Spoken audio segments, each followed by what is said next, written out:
इस वक्त की बड़ी खबर आपको श्रीनगर से बता दें। श्रीनगर की डल झील में अफरा तफरी देखी जा रही है। आंधी आने से हिचकोले खा रही किश्तियां, सयाह खौफ के आलम में डल से बाहर निकल आए। एसडीआरएफ की टीमें सरगर्म दिखाई दी, सयाहों को राहत पहुंचाने और बचाव के कामों में जुटी रही। तो इस वक्त की बड़ी खबर आपको श्रीनगर से बता रहे हैं। डल झील से आपको ये खबर बता रहे हैं। डल झील के हवाले से यह खबर है, जहां पर आपको बता दें कि अफरा तफरी का माहौल देखा गया।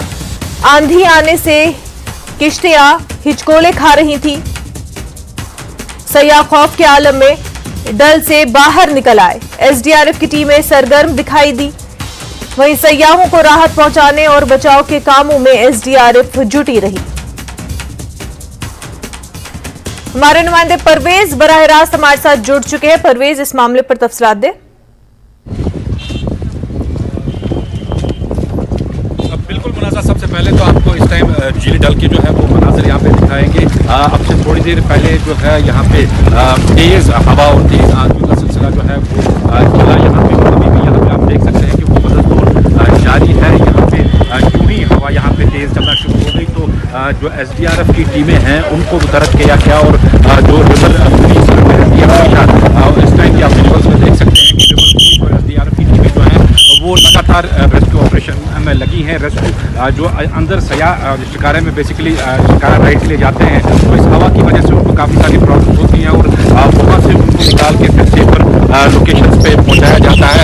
हवा आप देख सकते हैं कि किस तरह से लहरें इस टाइम जो है झील डल में उठ रही हैं और रिवर पुलिस को आप लगातार यहाँ पे देख सकते हैं कि मॉनिटरिंग करते हुए इस सिचुएशन को यहाँ पे इनसे भी थोड़ा हम बात करेंगे। आपसे जानना चाहेंगे कि अभी जो हवा का यहाँ पे तूफान आया तो अभी सारे टूरिस्ट सेफ हैं क्या? सेफ है सर, ऑलरेडी नॉर्मल हवा हो गई सर।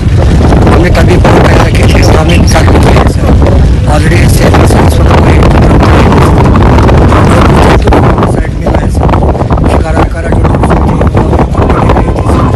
तो रिवर पुलिस और एसडीआरएफ दोनों टीमें लगी हैं इस टाइम? दोनों टीमें लगी हैं। आप बिल्कुल मुनज़्ज़ा, आप देख सकते हैं कि अभी भी जो यहाँ पे तेज़ हवाओं का सिलसिला जो है वो जारी है। यहाँ पे हालांकि बेशतर जो सैयाह है उनको डल से बाहर निकाल लिया गया है।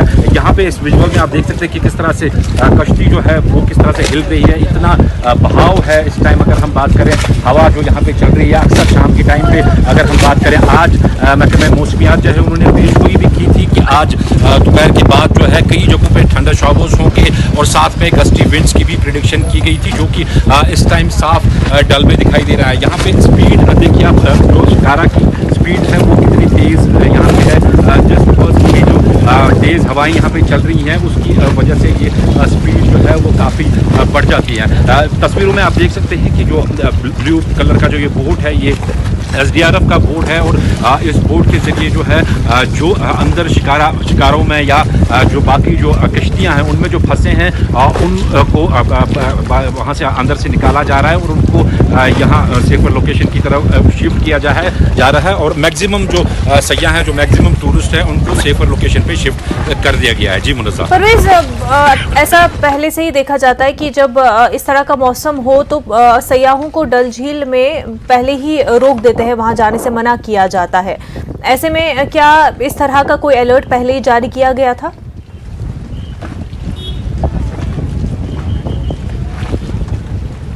आपसे कुछ देर पहले ही जो है महकमे मौसमियात ने अपने जो उनका ट्वीट आता है या जो उनकी अलर्ट मैसेजेस आती हैं उस पर उन्होंने अलर्ट किया था कि कई जगहों पे जो इसी तरह की हवाएं चल सकती हैं। हालांकि इसका कंफर्म नहीं होता है कि कब ये हवाएं शुरू हो जाएं, लेकिन क्योंकि इस टाइम टूरिस्ट का फ्लो काफ़ी ज़्यादा है यहाँ पे तो उस वजह से जो सयाह हैं वो काफ़ी सारे इस टाइम पे डल झील में रहते हैं। लेकिन जो इस इंडिविजुअल में भी आप देख सकते हैं कि एसडीआरएफ की टीमें हैं ये और यहाँ से जो अंदर जो लोकल्स फंसे हुए थे उनको निकाला जा रहा है। यहाँ पे आप साफ देख सकते हैं ये अंदर अपनी कश्ती में जो वहाँ से इनको निकाला गया है। इसी तरह से जो बाकी सयाह हैं उनको भी रेस्क्यू कर दिया गया है क्योंकि काफ़ी डेंजर इंटरेस्ट रहता है जब शिकारा यहाँ पे झील डल में हो। और इससे पहले भी हमने काफ़ी बार देखा है कि ऐसे इंसिडेंट्स हुए हैं जहाँ पे इंसानी जानों का भी ज़ाया हुआ है, क्योंकि जो शिकारा होती है जब हवा चलती है तो ये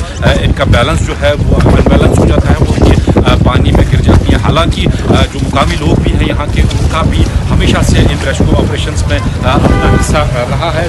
SDRF टीम में यहाँ पे आप देख सकते हैं कि रेस्क्यू ऑपरेशंस में लगातार लगी है यहाँ पे। और अंदर से जितने भी चाहे सयाह हों, चाहे लोकल्स हों, या फिर शिकारा में फंसे हों, या फिर जो छोटी छोटी कश्तियाँ हैं उनमें फंसे हों, उनको बाहर निकालने का सिलसिला जो है वो लगातार जारी है। और यहाँ पे ये भी बता दूँ कि बेशतर जो टूरिस्ट हैं या बेशतर जो मुकामी लोग हैं उनको रेस्क्यू कर लिया गया है और उनको सेफ मुकामात में पहुँचा दिया गया। बिल्कुल परवेज, बेहद शुक्रिया आपका। आगे बढ़ते हैं। पुलिस ने सिक्योरिटी फोर्सेस के साथ मिलकर बड़गाम में कालादम दहशतगर्द तंजीम लश्कर तैयबा से ताल्लुक रखने वाले 5 दहशतगर्द माउन को गिरफ्तार किया और उनके कब्जे से काबिल एतराज मवाद बरामद किया। तमाम बरामद शुदा मवाद को मजीद तफ्तीश के लिए रिकॉर्ड में ले लिया गया है। तहकीकात शुरू कर दी गई है। पुलिस स्टेशन खाग में कानून की मुतल्लिका दफात के तहत FIR दर्ज की गई है। PDP के सदर महबूबा मुफ्ती ने जम्मू कश्मीर से आर्टिकल 370 की मनसूखी को लेकर बीजेपी हुकूमत को जमकर निशाना बनाया। उन्होंने कहा कि मरकजी हुकूमत ने गुंडों जैसा रवैया इख्तियार किया था। कोई मुकदमा चलाए बगैर लोग जेलों में डाल दिए गए, एजेंसियों के जरिए लोगों को धमकाया गया। महबूबा मुफ्ती ने सवाल पूछा कि इतना सब कुछ करने के बाद वो लोग हालात नॉर्मल होने का दावा कैसे कर सकते हैं। महबूबा मुफ्ती ने मजीद कहा कि सुप्रीम कोर्ट के जज जम्मू कश्मीर को मदऊ किए गए ताकि उन्हें यह बताया जाए कि हालात ठीक है। महबूबा मुफ्ती को उम्मीद है कि सुप्रीम कोर्ट के जज साहिबान समझदारी दिखाते हुए जम्मू कश्मीर के लोगों को इंसाफ देंगे। महबूबा मुफ्ती का कहना था कि उन्हें सुप्रीम कोर्ट और चीफ जस्टिस ऑफ इंडिया पर पूरा यकीन है।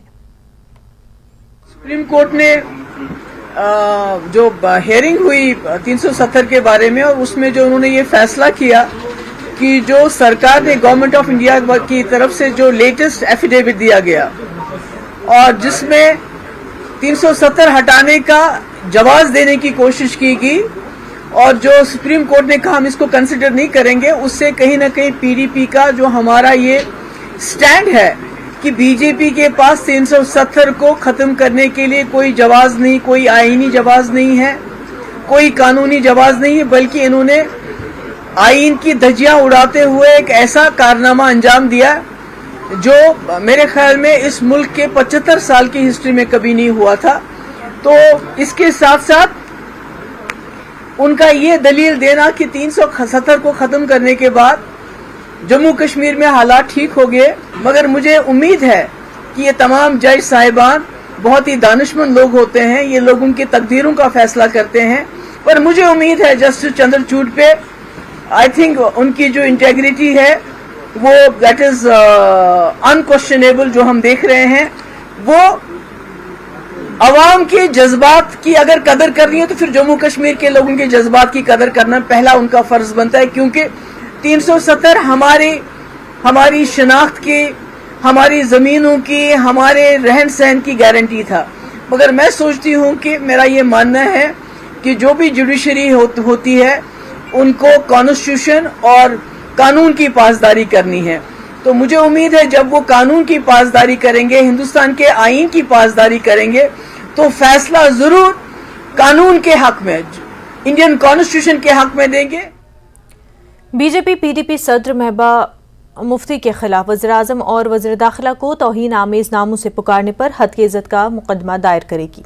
बीजेपी के सीनियर लीडर और तर्जमान अल्ताफ ठाकुर ने कहा कि दफा 370 को ये सिर्फ बीजेपी ने नहीं हटाया, बल्कि 370 से ज्यादा MPs के वोटों से ऐसा किया गया। उन्होंने कहा कि महबूबा मुफ्ती दफा 370 की बहाली के लिए लड़ने का दावा करती है, जबकि उनकी पार्टी के पास एक भी मेंबर पार्लियामेंट नहीं है। PDP सदर महबूबा मुफ्ती ने आज प्रेस कॉन्फ्रेंस में ये कहा कि जो बीजेपी है वो गुंडों और बदमाशों की जमात है, क्योंकि उनका कहना है कि जब 370 हटाया गया था यहाँ पे, उसके बाद जैसे गुंडे किसी घर में घुस के मारपीट करके वहाँ पे लोगों को खामोश कर देते हैं, उसी तरह से यहाँ किया गया है। और अब कोर्ट में बताया जाता है, एफिडेविट पेश किया जाता है कि यहाँ पे सब नॉर्मल है। क्या कहना चाहेंगे इस बारे में? देखिए, जहाँ तक 370 की बात है 370 जब 2019 को 370 और 35 एक खत्म हो गया है, तो कहीं पे एक प्रोटेस्ट भी नहीं हुआ और कहीं एहतजाज भी नहीं हुआ और एक आदमी भी आपने सड़क पे नहीं देखा। उसका मतलब है कि जो कश्मीरी लोग हैं, कश्मीरी और जम्मू कश्मीर के लोग 370 को नहीं चाहते थे। वो समझते थे कि 370 से हमें कौन से नुकसान होते और हमने पिछले 70 साल में क्या खोया है और क्या पाया है। 370 खत्म होने के बाद जम्मू कश्मीर के हालात चेंज हो गए। आप इकोनॉमिकली देख लीजिए, आप टूरिज्म देखिए, आप जितने भी जितने सेक्टर है उन सेक्टरों में सारी चेंज आ गई और जम्मू कश्मीर आज अमन और तरक्की की राह पे चल रहा है। और जहां तक महबूबा जी का इल्जाम है कि भारतीय जनता पार्टी गुंडों और बदमाशों की जमात है, मैं महबूबा जी सवाल करना चाहती, क्या आप देश के प्रधानमंत्री जो कॉन्स्टिट्यूशनली उस पोस्ट पे बैठे हुए हैं, क्या उसको आप गुंडा और बदमाश कहते हैं? क्या देश के गृह मंत्री जनाब अमित शाह उसको आप बदमाश और गुंडे की लकब से कह रहे हैं? जहां तक पीएम और होम मिनिस्टर साहब का ताल्लुक है, हर एक पार्टी लाइन से उठकर वो देश के प्रधानमंत्री और देश के होम मिनिस्टर है और एज पर इंडियन कॉन्स्टिट्यूशन उनका रेस्पेक्ट, उनका एहतराम हमें करना चाहिए, वो किसी भी पॉलिटिकल पार्टी के साथ हो। लेकिन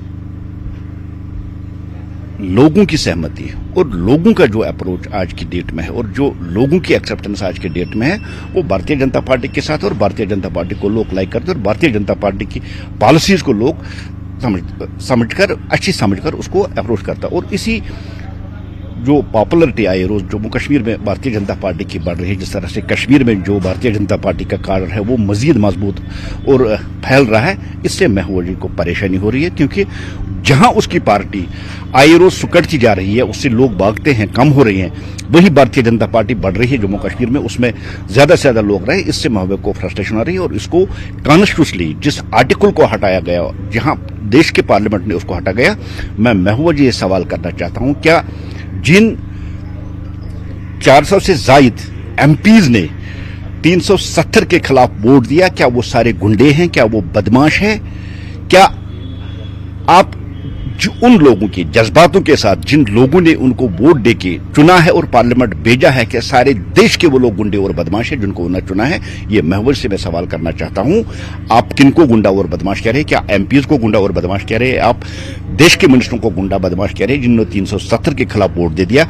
और अपने जो लोग आपके ये हैं, जो मुख्तलिफ जो कस्मों में यहां मुलव्वस है, उनको आप शराफत की लासन दे रही है। भारतीय जनता पार्टी इस फैसले पे गौर करेगी और आने वाले 1-2 दिन में जिस तरह से उन्होंने देश के प्रधानमंत्री की बेइज्जती की है, देश के गृह मंत्री की बेइज्जती की और 400 से प्लस जो एमपीज है उनको गुंडा बदमाश के लकब कहते हुए लाहेअमल तैयार करेगी। हम इनके खिलाफ डिफेमेशन केस भी करेंगे और आइंदा जो आने वाला अमल होगा वो हम देखेंगे इसके खिलाफ कौन सी कार्रवाई की जानी चाहिए। और जहां तक कोर्ट का ताल्लुक है, कोर्ट के फैसले का भारतीय जनता पार्टी एहतराम करती है और ये इंडियन कोर्ट है और किसी भी सूरत में जो यहाँ की जुडिशरी है वो देश को टूटने नहीं देगी, देश में अलगाववाद की भावना उठने नहीं देगी। हमें कोर्ट पे भरोसा है, हमें कोर्ट के फैसले का इंतजार करना चाहिए, खुद ब खुद फैसला आ जाएगा। लेकिन जहां तक मेरा यकीन है, मुर्दे कभी जिंदा नहीं होते। लोक जनशक्ति पार्टी ने श्रीनगर से आइंदा म्युनिसिपल काउंसिल इंतखाबात के लिए अपने उम्मीदवारों की पहली फहरिस्त का ऐलान किया। एलजेपी के कौमी जनरल सेक्रेटरी संजय सराफ ने श्रीनगर में एक प्रेस कॉन्फ्रेंस से खिताब करते हुए कहा कि उनकी पार्टी काउंसिल की हर सीट पर लड़ेगी। संजय ने सालाना श्री अमरनाथ जी यात्रा के लिए मकामी लोगों की अनथक हिमायत के लिए उनका शुक्रिया अदा भी किया। उन्होंने एलजी से भी अपील की कि वो डाउनटाउन श्रीनगर के बाशिंदों के लिए 200 से 300 बिजली यूनिट की छूट पर गौर करे। दूसरी बात है कि पार्टी ने आज डिसीजन लिया है कि जो हमारा पार्लियामेंट्री बोर्ड है जेएंडके का, उसमें हमने फाइनलाइज किया है कि कुछ कैंडिडेट्स को हम लोगों ने फाइनल किया है काउंसिल इलेक्शंस के लिए। ऑलरेडी पार्टी हर जगह अपने काउंसिल के कैंडिडेट्स को उठाएगी। चाहे श्रीनगर म्यूनसिपलिटी में हमारे कुछ साथी थे, जिसमें हमारे स्टेट के जनरल सेक्रेटरी है अब्दुल हमीद खान साहब, ये बहुत टाइम से पीछे थे। जो पार्लियामेंट्री बोर्ड की बॉडी भी साथ में थी कि सब लोग चाहते थे कि हम लोग इलेक्शन के टाइम हम लोग सामने आ जाए। अभी इससे नाम दे दे, इलेक्शन जब भी होगा काउंसिल का, लेकिन ये लोग अपनी तैयारी फुल फ्लेजेड मूवमेंट से करेंगे और प्रॉपर तरीके से करेंगे। तो जिसमें खान साहब वार्ड नंबर 25 से बटमाली श्रीनगर से लड़ेंगे, नॉमिनेट किए गए हैं पार्टी की तरफ से। इनके साथ है मिस गोरा जी है वार्ड नंबर 26 से, जो मैडम है, मेरे को लगता है लेडीज सीट है वो, तो ये भी वहां से लड़ेगी। बटमालिन एरिया ही आ जाता है। मिसेज मुनासिक और इकास उमर भाई, इकास भाई यहाँ पर है, जो हाँ पीछे में है मेरे, ये हवा कदल एरिया से है। अभी हम लोगों ने प्रॉपरली वहां पर सेग्रीगेट नहीं किया है कौन किस बसंत बाग से लड़ेगा, मंदिर बाग से लड़ेगा, वो तो हम लोग फाइनलाइज लास्ट में करेंगे एज पर देयर चॉइस, क्योंकि जो भी कैंडिडेट्स हमारे हर एरिया में है वो सब जगह ऑलरेडी पार्टी के पास गांधरबल में फुल काउंसिल है, 13 के 13 कैंडिडेट हमारे वहां। आज प्रेसिडेंट वाइस प्रेसिडेंट भी हमारा है, 13 में से 9 हमारे पास है। मागम में भी 13 में से 9 हमारे पास है। सेम वे में श्रीनगर सिटी में भी जो 3-4 कैंडिडेट्स ऑलरेडी जो काउंसलर्स है उनको अभी हम कोट नहीं कर रहे हैं, लेकिन जो नए कैंडिडेट्स है, अब ईदगाह से भी हमारा और एक कैंडिडेट है। ब्रेक के बाद आपका खैर मकदम है। जम्मू कश्मीर वक्फ बोर्ड की चेयरपर्सन डॉक्टर दरख्शान अंद्राबी ने कहा कि अब वक्फ की रकूमात में किसी किस्म की चोरी नहीं होगी, बल्कि वक्फ का पैसा अब तामीर और तरक्की के कामों में लगेगा। जिला पुलवामा के नेहू इलाके में वाक़ हज़रत सैयद सुल्तान फखरुद्दीन के आस्ताने आलिया पर अंद्राबी ने हाजिरी दी। इससे कबल उन्होंने नेहू में आस्ताने आलिया के सहन में अवामी दरबार भी मुनक़िद किया, जिसमें मकामी इंतजामिया कमेटी ने चेयरपर्सन के सामने आस्ताने आलिया और जाम मस्जिद की तामीर का मुतालबा किया। वक्फ बोर्ड की चेयरपर्सन ने कमेटी को यकीन दिलाया कि तमाम काम बेहतर तरीके से अंजाम दिए जाएंगे। आज दावे के साथ कह सकते हैं हम अगली स्टेप वहीं पे जा रहे हैं। अब हमारे पास भी अल्हम्दुलिल्लाह चैरिटी भी आ रही है, कोई चोरी नहीं है।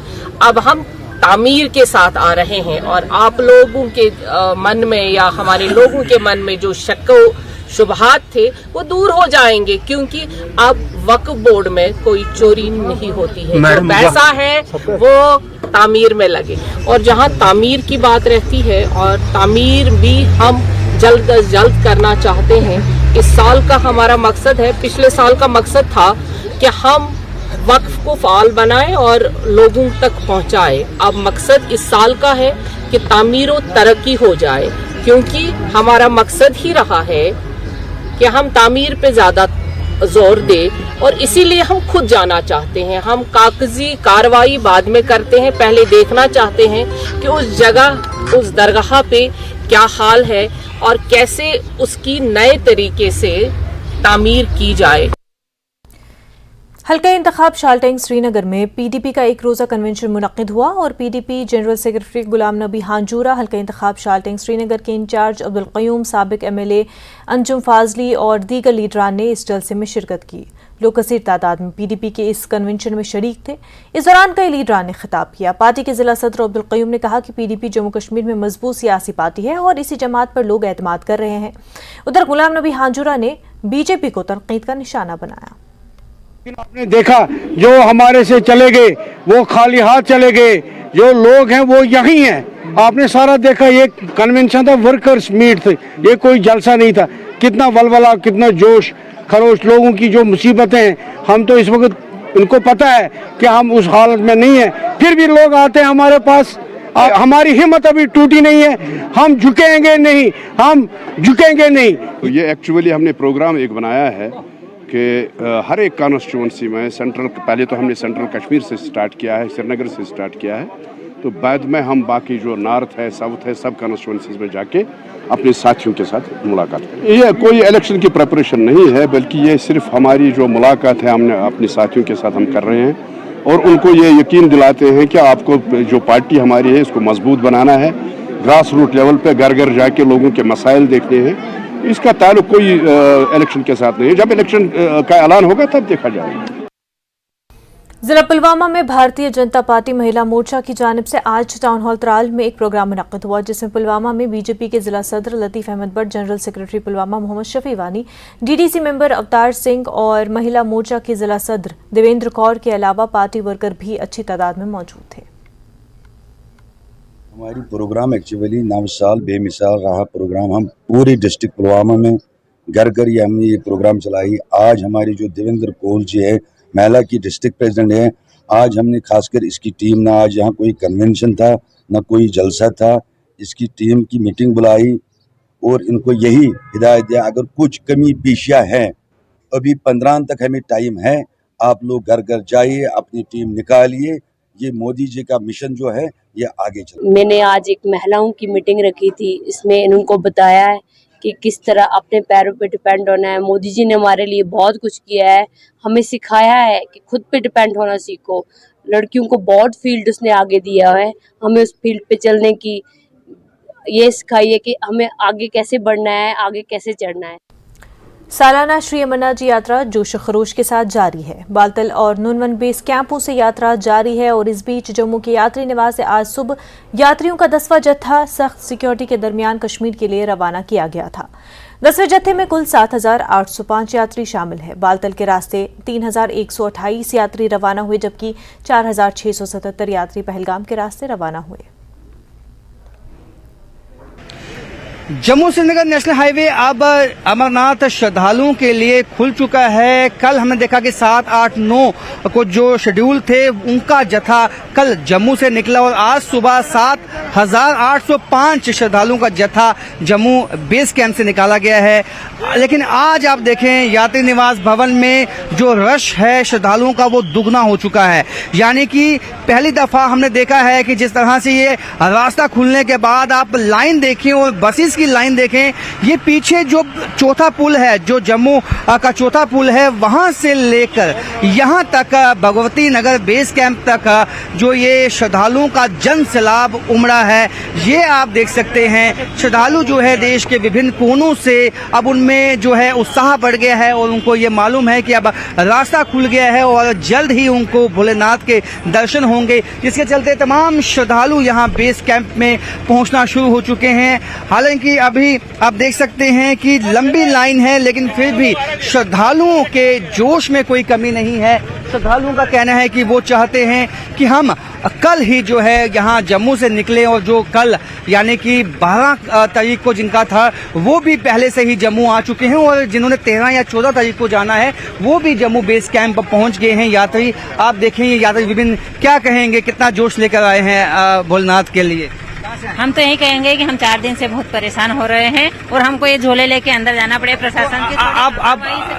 आप ये बताएं कि रास्ता खुल चुका है तो थोड़ी खुशी है कि अब यहाँ वेट तो है, पर हमने को बहुत इंतजार करने तो आप देख सकते हैं कि हालांकि लंबा इंतजार है, कई लोग धूप बहुत ज्यादा है, गर्मी उमस बहुत ज्यादा है जम्मू में, लेकिन आप देखें कि ये जो जोश है इनका वैसे बना हुआ है और जिस तरह से गर्मी का यहाँ पे हम कह सकते हैं कि उमस ह्यूमिडिटी जो है वो बहुत ज्यादा है जम्मू में इस वक्त। और बेस कैंप में लंबी लाइन में घंटों इंतजार करने के बाद ये यात्री यहाँ पहुँचते हैं। किस तरह का उत्साह लेकर आए हैं आप? हम बहुत उत्साह से आए हैं, 5-6 दिनों से यहाँ सर हैं, तो थोड़ा सा यहाँ पे व्यवस्था में एंट्री में दिक्कत है यहाँ पे। उसके बाकी हालांकि ह्यूमिडिटी है उसकी वजह से आपको लग रहा है? उससे भी लग रहा है, हम यहाँ 3 से 4 घंटों से लगे हुए हैं। तो आप देख सकते हैं कि हालांकि 4 या 5 घंटे जो हैं ये इनको जो सिक्योरिटी चेक में लगते हैं उसके चलते हालांकि रश बहुत ज्यादा है और सिक्योरिटी फोर्सेस भी हालांकि लगी हुई हैं दिन रात इनकी जो सिक्योरिटी है उसको यकीनी बनाने में। लेकिन कहीं ना कहीं हर कोई श्रद्धालु जाता है सबसे पहले और जल्द जो है उसकी एंट्री हो जाए भगवती नगर बेस कैंप में, जो कि मुमकिन नहीं होता। लेकिन आपको बता दूं कि जो रश था जो पहले दिन उससे आज रश दुगना तिगना और चौगना हो गया है और ये साफ हम कह सकते हैं अगर 62 दिन की यात्रा चलती है तो ये आंकड़ा काफी आगे जाने वाला है। कैमरामैन साहिबा भट्ट के साथ राजन पैक, news 18 Jammu. District police lines Kupwara की जानिब से साबिक पुलिस एहलकारों की एसोसिएशन की एक कॉन्फ्रेंस मुनक्किद हुई। डिप्टी कमिश्नर कुपवाड़ा के जवानों ने कौम के लिए कुर्बानी दी है और उनकी कुर्बानी को फरामोश नहीं किया जा सकता। एसएसपी ने कहा कि पुलिस एहलकारों की मदद के लिए जम्मू कश्मीर पुलिस पेश है। डिस्ट्रिक्ट कोई नहीं, JNK के यूटी को उस दिशा में लेना चाहते हैं जहाँ गुर्बत का नाम निशान न हो, जहाँ डेवलपमेंट हो, जहाँ तरक्की हो, जहाँ हमारे नौजवान के लिए रोशन मुस्तकबल हो। पैसे जमा हमने शादियां भी की है बहुत लड़कियों की, इसी पैसे से हमने बहुत विंडो जो थे उनको भी हमने बहुत मदद किया। जो अस्पताल में किसी को कैंसर था, किसी को ये था, हमने उनको मदद की है। बहुत कुछ देखा है, मिलिटेंसी भी देखी है। और ज्यादातर यहाँ जो मसला है, अहम मसला है जो ड्रग का है, इसमें बहुत से हमारे SSP साहब योगुल मनाज साहब ने बहुत कोशिश की है, उसने ये दबा के रखा है। आज शुक्र अल्हम्दुलिल्लाह हम ये डिस्ट्रिक्ट जो है आज हमें 99, हम ज्यादा नहीं बोलेंगे सारा हो गया, 90% तो मतलब हम फख्र से कह रहे हैं। It is an open field, everybody should come, they should join with the heads of police retired officers association so that we are able to help. ADC Tral Sajid Naqqash ने आज त्राल के आरिपल ब्लॉक में ब्लॉक दिवस तकरीब की सदारत की, जिसमें लोगों की बड़ी तादाद ने शिरकत की। ये तकरीब मुतल्लिका तहसीलदार, ब्लॉक डेवलपमेंट ऑफिसर और सब जिला के दीगर अफसरान की मौजूदगी में मुनक्किद हुई। इस मौके पर अफसरान ने लोगों के मसाइल सुने और उन्हें यकीन दिलाया कि उनके मसाइल का बर वक्त अजाला किया जाएगा। तो पता ही है कि ये जो ब्लॉक दिवस मनाया जा रहा है, ये एक कंटिन्यूस प्रोसेस है। ये हर महीने हम गाँव में जाते हैं, ब्लॉक्स में जाते हैं, वहाँ के लोगों की मुश्किलात उनकी ज़बानी उन्हीं की जगह पे जाके सुनते हैं। तो मेरी कोशिश रहेगी एज ये जो सब डिस्ट्रिक्ट त्राल जहाँ जहाँ ये ब्लॉक दिवस हो रहे हैं, वहाँ पे लोगों के मसाइल को सुनूं और उनके मसाइल का अजाला करूँ, जहाँ तक मेरी कोशिश रहेगी। तो दूसरा ये है कि लोगों के लिए मैं रिक्वेस्ट करता हूँ कि कुछ मसाइल ये ऐसे बोल रहे हैं जिनमें इनको खुद भी एज ए सिटीज़न जो है एक रिस्पॉन्सिबल सिटीज़न बनना ज़रूरी है। न्यूज अपडेट एट 4 में फिलहाल इतना ही। आप बने रहे न्यूज 18 जम्मू कश्मीर लद्दाख हिमाचल के साथ। आदाब।